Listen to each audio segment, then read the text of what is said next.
Well, hi there. Welcome to the Obithorian Alliance. I'm Jacob. And I'm Luke. And in today's video, we're reviewing Platonic, a other comedy by Apple TV+. If you like the sound of that, like and subscribe, and see you there. So, who's in Platonic? Seth Rogen and Rose Byrne. And as you already mentioned, you can find on Apple TV. Summarize what this show is, how many episodes it is, how long, and what happens. Basically, there are 10 episodes, roughly going for 20 to 30 minutes. And the concept is that they are both going through a midlife crisis, you can say, and they are trying to find who are they in this world. And Rose, her character's trying to find herself. She is a stay-at-home mum, and she is trying to, find an excellent life, and then she reconnects with Seth Rogen's character, who is a beer master.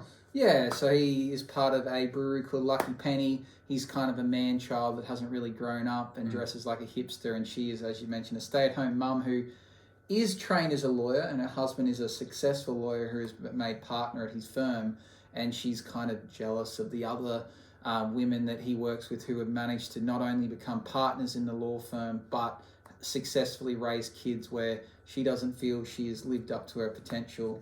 And they're college roommates, or not roommates, they're college friends, and they rekindle their friendship. And basically, what happens in the show? Is it a show about anything, or is it just fun? There is some things that happen, but not really that much. It's more about seeing them getting into mischief and basically growing up and moving on with their lives. Before we get into the scores, do you think this is a limited series, or it's got multiple seasons in it?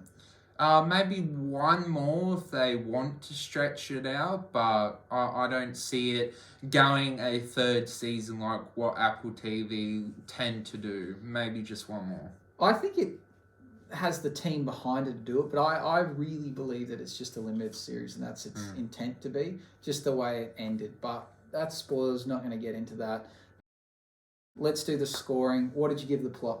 For me, it got a 7.5. It's not a Shakespearean experience that you're going to get some metaphoric lesson from it. It's just a fun time watching the two characters get into mischief and, entertainment from it. But if you want something more from the plot, you probably won't get it from this show.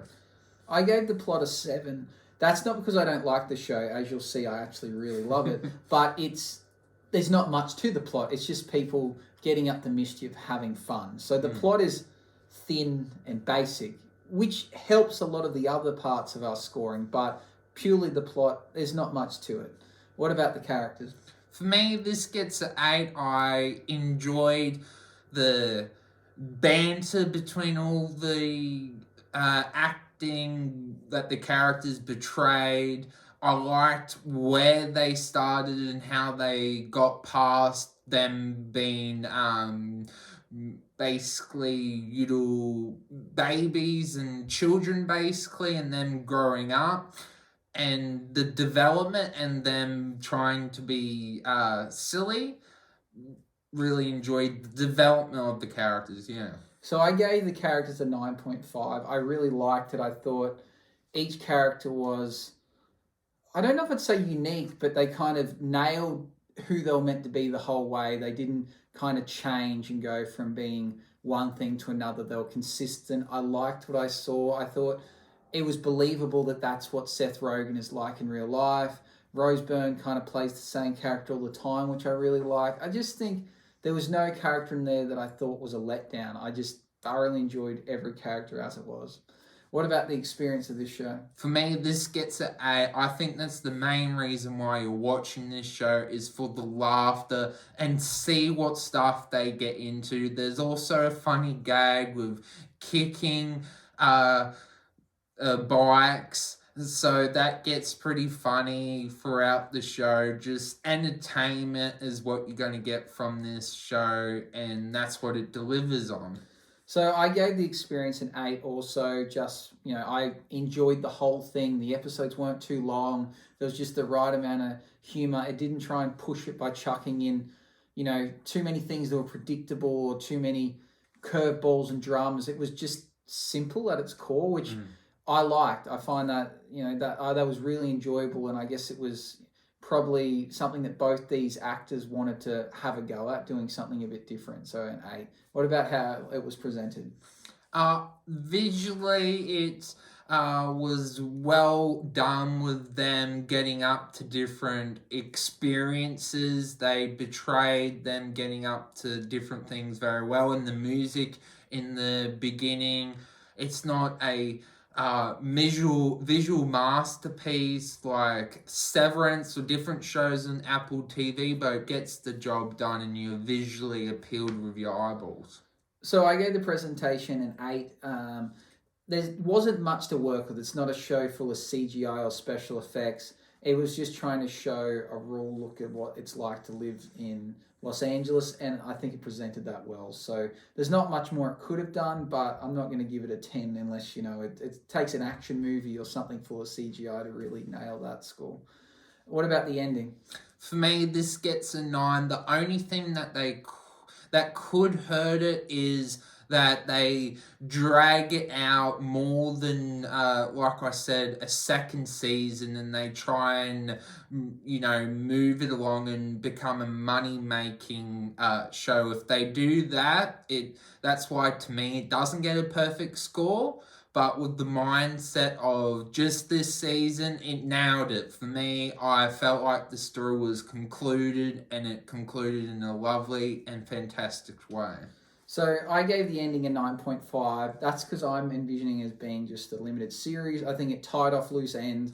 We didn't have the predictability of, this person's going to end up with that person, all these things. It just kind of, they all got a happy ending, but it wasn't so over the top or unrealistic. It was kind of just what they deserved and what they worked towards. So I liked that it concluded that. No cliffhangers, doesn't need any more. I feel like the story was finished. It was just almost like a movie. If you watch all the episodes back to back, you could see it as a movie almost.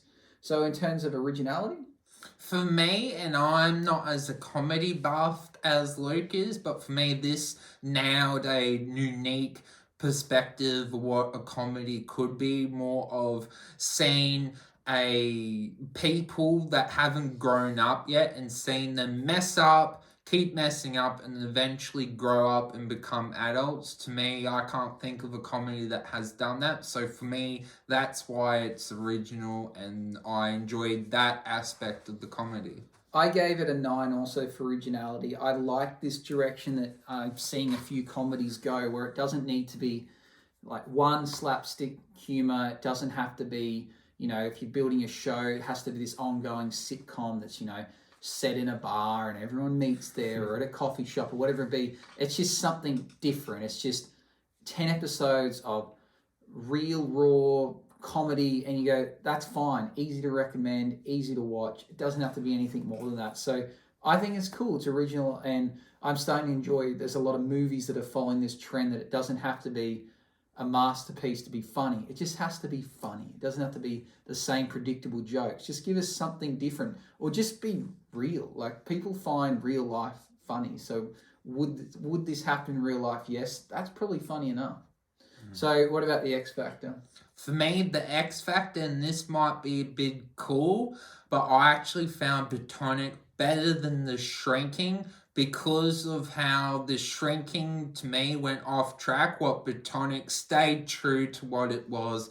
Just not much of the comedy, but trying to have a look of what real life is for people. And that's why, for me, the X Factor was that Platonic stuck true to what it was, and now the ending, what with The Shrinking, it went off track and it didn't finish properly. So that's why with the X Factor, Platonic did a fantastic job with the end.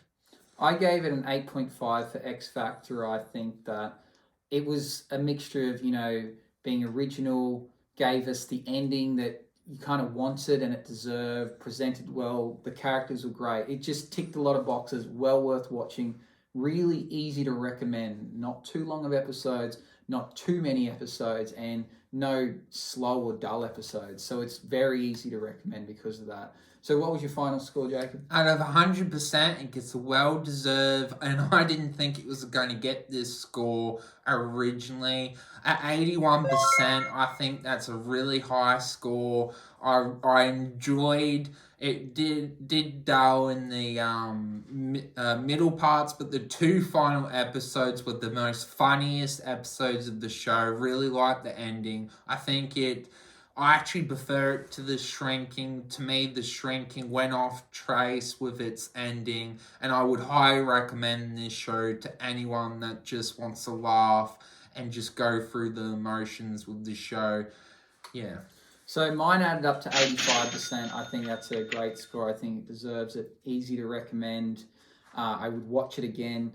I don't know if I like it more or less than The Shrinking. I think The Shrinking had a bit more to it. But this is an easier watch, so I think more people would, if you had to choose between the two, would probably sway towards this over The Shrinking. But this isn't a Shrinking review, so it's 85% for Platonic. I think you should definitely go out and see it if you haven't. Well, as always, you're awesome. Comment down in the comment section below. Like and subscribe. See you in the next video. Bye-bye.